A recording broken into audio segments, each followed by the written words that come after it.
The conference room on the 20th floor of the Westbrook Transportation Building had a view of the interstate that ran through the city. You could see the trucks from up there, moving in steady streams, the lifeblood of commerce, invisible to most people, but absolutely visible from this height. Donna Westbrook had built her company into the third largest regional carrier on the East Coast by understanding three things: driver retention, route optimization, and the specific mathematics of when to push trucks and when to maintain them. She was 53 years old, and she had never once let a human being convince her to make a decision based on anything other than numbers. The contract that Westbrook Transportation had just won was worth $100 million over 2 years. But the initial deployment window was brutal. A major retailer needed their entire seasonal inventory moved across 5 states in 48 hours. It was theoretically possible. The math said it was possible, but it would require perfect execution, perfect weather, perfect driver performance, and perfect logistics. Westbrook had assembled the best team she could find for crisis logistics. She had her chief operations officer, her top dispatcher, and she had made a call to a man named David Torres, who ran a small independent operation called Torres Fleet. She did not expect Torres to have anything to offer. She was calling him because she had to, because protocol required calling all potential partners. Because if the deployment failed, she wanted to be able to prove that she had exhausted every possible resource. What she did not know was that David Torres had spent 15 years as the senior director of operations at Transcontinental Logistics before his daughter had gotten sick. David Torres had been making $450,000 a year when he quit. His daughter's name was Sofia. She was 8 years old when the seizures started. They began small, a moment of absence, a few seconds where she was not quite present. Then they became larger. Then they became frightening. The first neurologist had said they could manage it with medication. The second neurologist had said they needed specialized treatment.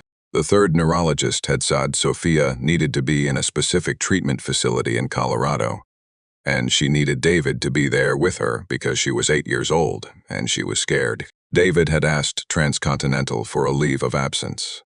The answer had been yes, with all the benefits and structure of a major corporation, but he had understood, in the way that people understand things without being told, that when you left a position like his to handle a family crisis, you did not go back to that position. He had taken his severance and he had moved to Colorado.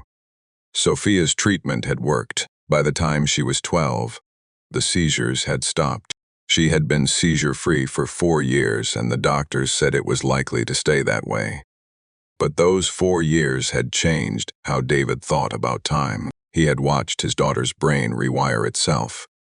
He had watched her fear transform into confidence. He had watched her become a person who understood, at a cellular level, that your body could betray you and you could survive it. He had also watched 4 years pass while he was not in the logistics industry. 4 years of technology changes, route optimization developments, driver retention trends. When Sofia was seizure-free and stable, David had decided to start his own operation, small enough that he could maintain control, small enough that he could adjust the schedule if Sofia needed him, large enough that he could make a real living. He had bought 2 trucks initially, then 4, then 8. By the time Donna Westbrook called him, Torres Fleet had 16 trucks and a reputation in the industry for being reliable in ways that most people did not bother to verify. What Donna did not know was that David had spent the past 7 years studying route optimization in the specific context of crisis logistics. He had written his own dispatching algorithm. He had trained his drivers in the kind of pressure testing that most companies would never attempt. He had built something small that was actually highly sophisticated because he had nothing but time and intellectual curiosity, and a daughter who had taught him that the impossible becomes possible if you approach it correctly. Donna Westbrook called David and asked if Torres Fleet could handle a piece of the retail core deployment. David asked what piece she was proposing. Donna said she was proposing that he take 4 trucks and handle the northern corridor, the most complex routing challenge on the deployment. 16 delivery points across 3 states, 160,000 units of merchandise. all of it needing to be in place within 48 hours. David asked what the compensation was. Donna told him a number that would have been insulting for a company of her size, but was actually substantial for a company of his size. David asked what the consequence of failure would be. Donna said the consequence of failure would be that Westbrook Transportation would lose the contract, and Torres' fleet would lose the chance to work with her again. David said he would need to think about it. Donna said she needed an answer within 4 hours. David said he would call her back within 3. David hung up and he sat at his desk in the small office of his warehouse. And he thought about what Donna Westbrook had just asked him to do. He thought about the 4 trucks he had. He thought about the 8 drivers who worked for him. He thought about the 16 delivery points in the northern corridor and the specific routing challenges that route presented. He thought about the fact that his daughter Sofia was 14 years old now, and she was interested in logistics because she had spent 4 years watching him study routing algorithms and listening to him talk about the mathematics of moving things efficiently from one place to another. He thought about whether he should say yes to something that would require perfect execution and perfect weather and perfect driver performance. Then he got up and he went to pick up Sofia from school. She was sitting on the front steps of the high school with her backpack and her skateboard, which was her new thing. Skateboarding, movement, testing the boundaries of the body that had once betrayed her so badly. He said, "How was school?" She said, "Can we get tacos?" He said, "Yes, and I need to talk to you about something." They went to their favorite taco place and they sat in a corner booth and David explained what Donna Westbrook had asked him to do. He explained the scope. He explained the timeline. He explained the risk. Then he said, "I'm going to say yes, but I need you to understand that this means I'm going to be working pretty intensely for 48 hours. I need to be focused. I need the drivers to be focused. And everything has to go exactly right." Sofia said, "You're going to say yes." David said, "I think so. But I wanted to talk to you about it first." Sofia said, "You didn't need to talk to me about it. You already knew you were going to say yes. You just needed to make sure I understood what it meant." David said, "Yes, that's true." Sofia said, "So you're going to say yes?" David said, "Yes, I'm going to say yes." Sofia said, "Good, because you're really good at this, and I want to see you do something impossible." David called Donna back within the 3-hour window. He said he would take the contract, but he had conditions. First, he needed the route data before midnight that night so he could rebuild the routing architecture if necessary. Second, he needed dispatch authority on his fleet. No interference, no second guessing, no asking his drivers how long a run would take when he had already told them. Third, he needed payment on completed deliveries, not at the end of the deployment. Each delivery verified and paid within 4 hours of completion. Donna said, "That's aggressive payment terms." David said, "It's also honest payment terms. You get completion guarantees. I get certainty that the money is actually coming. No floating invoices for 30 days. No, we'll pay you after we get paid by Retail Corps. I move the cargo. You pay me. That's the deal." Donna said, "Okay." David said, "Also, I want to be clear about something. I'm not a small operation that needs this contract to survive. I'm choosing to take this contract because I think I can do it better than anyone else you've hired. If you're looking for someone who's desperate, I'm not that person. I'm looking for a logistics partner who understands that what I do is worth paying for. If that's not you, we don't have a deal." Donna was quiet on the phone for a moment. Then she said, "You're a garage boy running 16 trucks out of a warehouse, and you're going to lecture me about what I understand." David said, "No, I'm an operations expert who spent 15 years managing a 400-truck fleet and who walked away from that to be present for my daughter when she needed me. I'm choosing to work at a smaller scale now because my values have changed, but my capability hasn't diminished.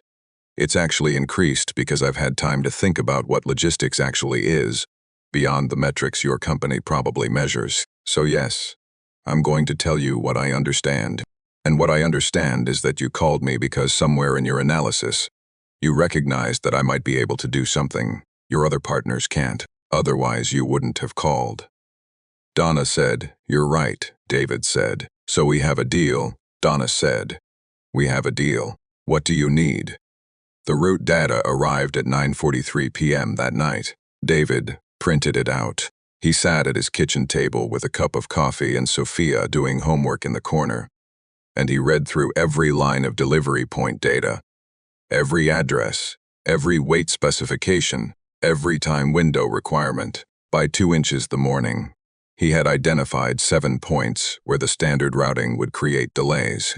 By 4 inches the morning, he had rebuilt the entire route to account for time-of-day restrictions in urban areas, weight limit bridges that the standard routing had missed, and a specific warehouse that only accepted deliveries between 6 and 8 a.m. By 6 inches the morning, he had a new route that saved approximately 4 hours across the entire deployment, without sacrificing any delivery windows. He had also made a strategic decision. He was going to drive the first truck himself. Sofia found him at 6:30, making coffee before she had to get ready for school. She said, "Did you sleep?" David said. "I'll sleep after. Right now I need to drive a truck." Sofia said, "You're going to drive the first run." David said, "I'm going to drive the first run." Sofia said, "So you can verify the route personally." David said, "So I can verify the route personally." Sofia said, "That's good. The best leaders verify their own work." David said, "Did I teach you that?" Sofia said, "You lived it. That's different than teaching it. That's better." The 48-hour window began at 6 a.m. on Monday morning. David had 8 drivers, 4 driving the primary trucks, 4 driving support vehicles that would rotate in if any primary vehicle had mechanical issues. He had mapped out an entire cascade of contingencies. If a truck failed, it had a backup plan. If a driver needed rest, the backup driver was already scheduled. If weather became a problem, there were alternative routes mapped for each segment. What he had not expected was the weather to be perfect. Clear skies, moderate temperatures, no precipitation anywhere on the route. The meteorological gods had apparently decided that this particular 48 hours would have no complications. David drove the first run himself. He moved 120,000 units of merchandise north from the distribution center toward the first major delivery point, a retail core warehouse in Pennsylvania. He drove the truck with the precision of someone who was not just moving cargo, but verifying that the mathematics of his routing were accurate in the actual world. They were by noon on Monday. The first delivery was complete. By 3 p.m., the second delivery was complete. By 8 p.m., 3 deliveries were done, and the 4th was in progress. David called Donna at 8:30 p.m. He said, "We're running 3 hours ahead of schedule. 4 deliveries complete, all within time windows. No mechanical issues, no driver fatigue. The route is functioning exactly as designed." Donna said, "That's good. Keep going." By midnight on Monday, 7 deliveries were complete. By noon on Tuesday, all 16 deliveries were complete. 160,000 units of merchandise, moved across 3 states, delivered to specification, within time windows, with 0 failures. The deployment was done. 44 hours of the 48-hour window, and the entire job was finished. Donna called David at 1:47 p.m. on Tuesday. She said, "You finished." David said, "We finished." Donna said, 16 deliveries, 160,000 units, 0 failures, 0 delays, 44 hours of a 48-hour window. David said, "Yes." Donna said, "I underestimated you." David said, "Yes, you did." Donna said, "I also insulted you. I called you a garage boy." David said, "You were making an assumption based on the visible information. I'm the one who chose to make that assumption wrong." Donna said, "Do you want to work for Westbrook Transportation full-time? I'll match your current revenue and give you a company position with equity." David said, "No, But I want to work with Westbrook Transportation on crisis deployments. I want to be your partner for the things that require precision and people who care more about doing it right than about appearing to be the biggest. Donna said, "Okay, we can do that." The story of Torres' fleet and the 44-hour retail core deployment spread quickly through the logistics industry. Not as a crisis heroic story, though, it was that, but as a story about a small operation that had executed something that larger companies had claimed was impossible. Within 6 months, David had expanded Torres' fleet to 24 trucks. Within a year, he had 40 trucks and a waiting list of companies asking if he would handle their crisis deployments. He did not grow faster because he did not want to. He stayed at a size where he could know every driver personally, where he could still do route verification himself when necessary, where Sofia could come to the warehouse on weekends and see what her father had built. Donna Westbrook had offered him a position 3 more times over the next 2 years. Each time, he had declined. Each time, Donna had worked with him on crisis logistics, the deployments that required flawless execution, the time windows that could not be missed, the cargo that was worth more than anyone wanted to admit out loud. Sofia turned 17. She was thinking about studying engineering in college, not logistics specifically, but the mathematics of systems and how they fail, and how you design around failure. David thought she might have inherited that from him, or she might have learned it by watching someone she loved handle pressure without panic. 2 years after the retail core deployment, Donna Westbrook hired David Torres as her chief operations officer. This time when she offered, David said yes, but with condition.